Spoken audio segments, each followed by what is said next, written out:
An excerpt from Book 7 of Aurora Leigh by Elizabeth Barrett Browning.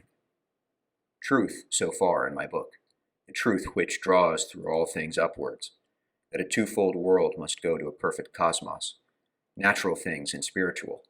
Who separates those two in arts, in morals, or the social drift, tears up the bond of nature, and brings death, paints futile pictures, writes unreal verse, leads vulgar days, deals ignorantly with men, is wrong, in short, at all points.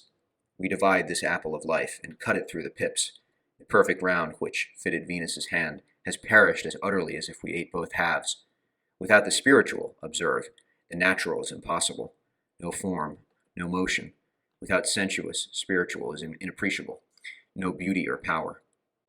And in this twofold sphere, the twofold man, for still the artist is intensely a man, holds firmly by the natural, to reach the spiritual beyond it, fixes still the type with mortal vision, to pierce through, with eyes immortal, to the antitype, some call the ideal.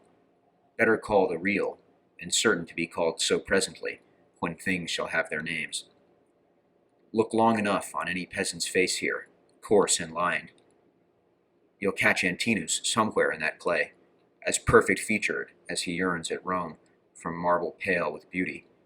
Then persist, and, if your apprehension's competent, you'll find some fairer angel at his back, as much exceeding him as he the boar, and pushing him with imperial disdain for ever out of sight. Aye, Carrington is glad of such a creed. An artist must, who paints a tree, a leaf, a common stone with just his hand, and finds it suddenly a piece with, and coterminous to, his soul. Why else do these things move him, leaf or stone?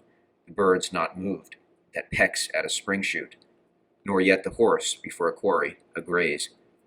But man, the twofold creature, apprehends the twofold manner, in and outwardly, and nothing in the world comes single to him.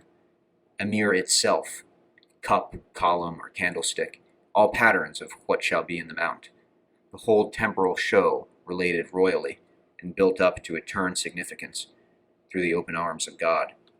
There's nothing great nor small, has said a poet of our day, whose voice will ring beyond the curfew of eve, and not be thrown out by the matins bell.